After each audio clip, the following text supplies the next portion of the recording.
Pour comprendre de façon globale un mode de vie tel que celui de l'islam, je ne peux pas ne pas vous parler d'une notion qui est celle de la purification et de l'éducation de l'âme. Je vais tenter de vous donner quelques principes, justement, en islam, qui sont des principes spirituels, mais qui restent tout à fait orthodoxes dans notre religion, alhamdoulilah. Je vous dis à tout de suite pour plus de détails, et j'espère que ce sera très intéressant pour vous.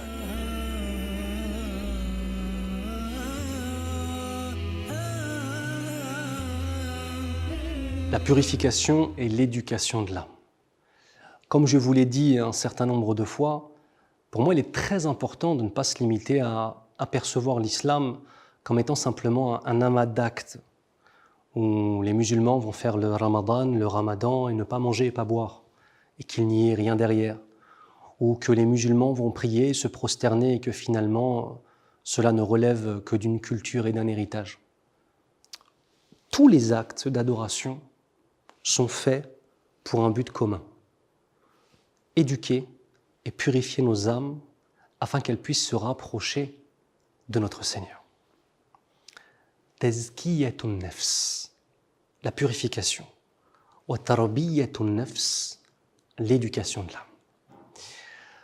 En fait, un des buts de l'éducation de l'âme, c'est de cesser de répondre aux exigences de nos âmes.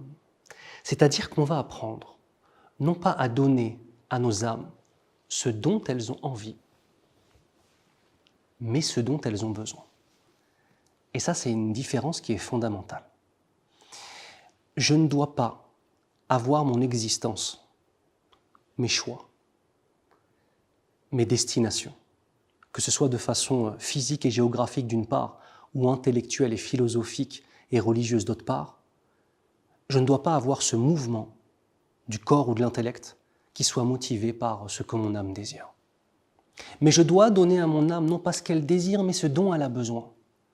Il faut donc connaître son âme, connaître ses besoins, pour mettre en place un système où on pourra lui donner ce dont elle a besoin, et pas simplement dont elle a envie. Il y a des questions fondamentales comme qu'est-ce que nous apportera la purification de l'âme? Dans le Coran, Allah nous dit Bismillahirrahmanirrahim, Qad aflaha man zakkaha wa qad khaba man dassaha, ce qui signifie sera bien heureux celui qui a purifié son âme et sera bien malheureux celui qui l'a corrompu.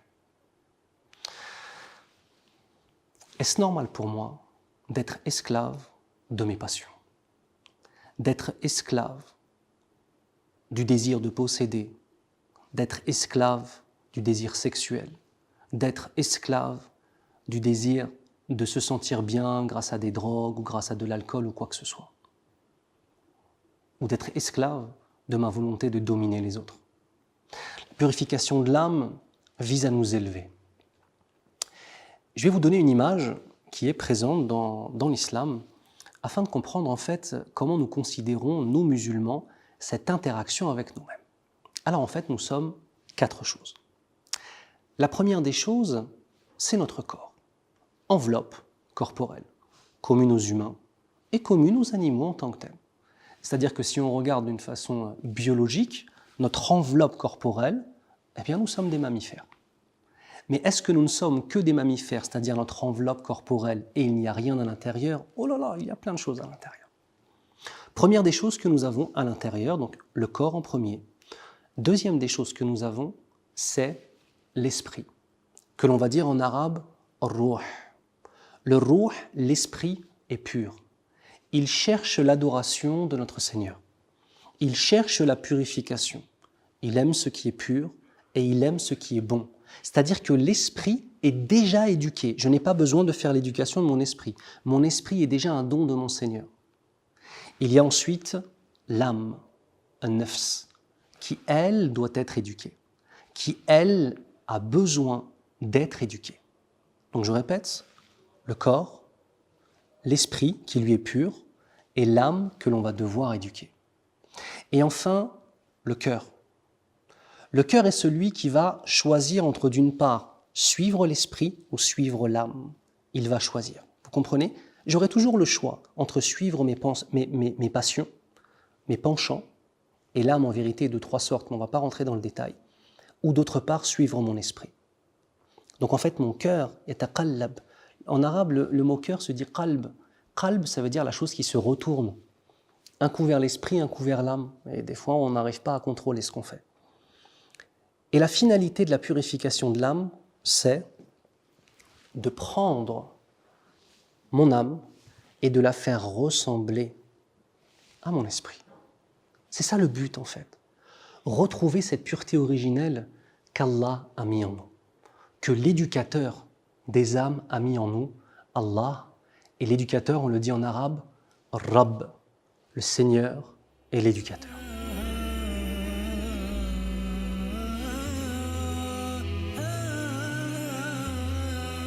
Comme vous l'avez compris, la purification de l'âme est un dialogue entre soi-même et son âme.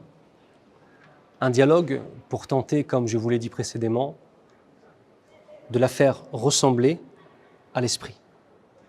Que ma nefs, mon âme, ressemble à mon ruh, mon esprit.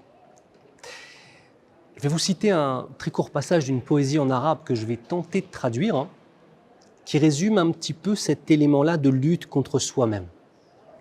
L'auteur nous dit « Ya khadim al-jasami, kam tashqa bi khidmatihi » Ô toi, celui qui vit au service de son propre corps, de sa propre âme. Tu ne cesses de te plaindre de ta situation. Atatlubu ribha fima fihi khusranu. Tu ne cesses de demander des bienfaits et des bénéfices dans une chose qui par essence n'est porteuse que de pertes. Aqbil ala an-nafs wastakmil fada'ilaha. Plutôt que de faire cela, tourne-toi vers ton âme et complète ses qualités. Akmil ala an-nafsi wastakmil fada'ilaha fa anta bin-nafsi la bil-jasami insan. Car ce qui fait de toi un homme avec un grand H, c'est ton âme et pas simplement ton corps. Nous sommes en train de parler ici de la volonté et la capacité, Inch'Allah ta'ala, à ne pas être simplement prisonnier de notre enveloppe corporelle, mais que notre enveloppe corporelle soit au service de notre âme. Nous avions dit aussi précédemment que celui qui allait choisir, c'est al-qalb, le cœur. Et le cœur est de trois sortes. Le cœur vivant, le cœur malade ou le cœur mort. Ce cœur, s'il est bon, alors tout le corps est bon et toutes les actions sont bonnes.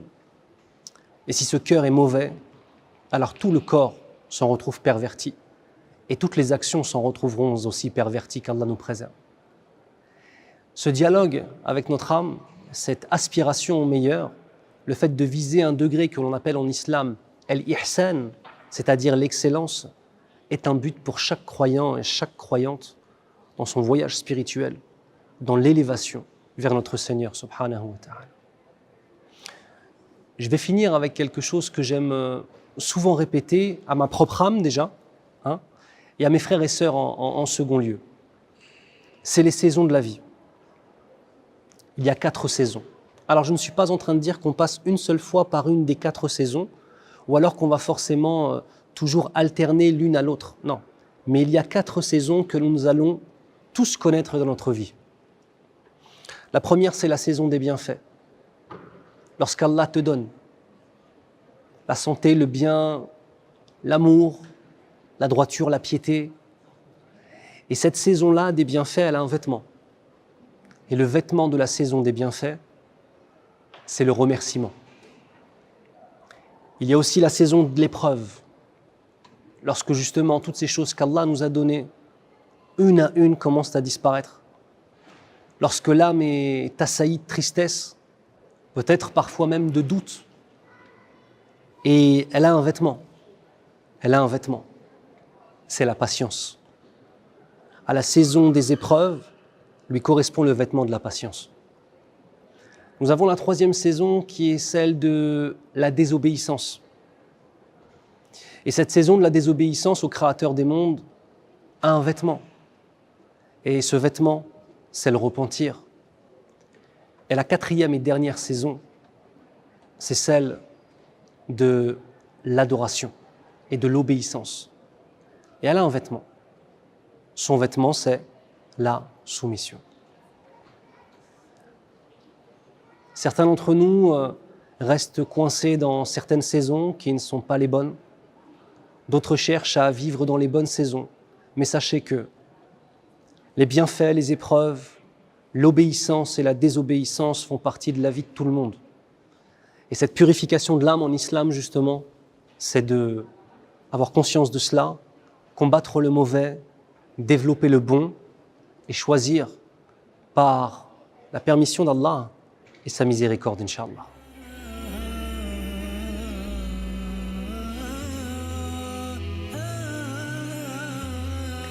Pour avoir une vision globale de tout ce que je vous ai dit, il y a un livre, moi, qui me tient à cœur de vous conseiller, enfin, plus précisément 2 livres au moins.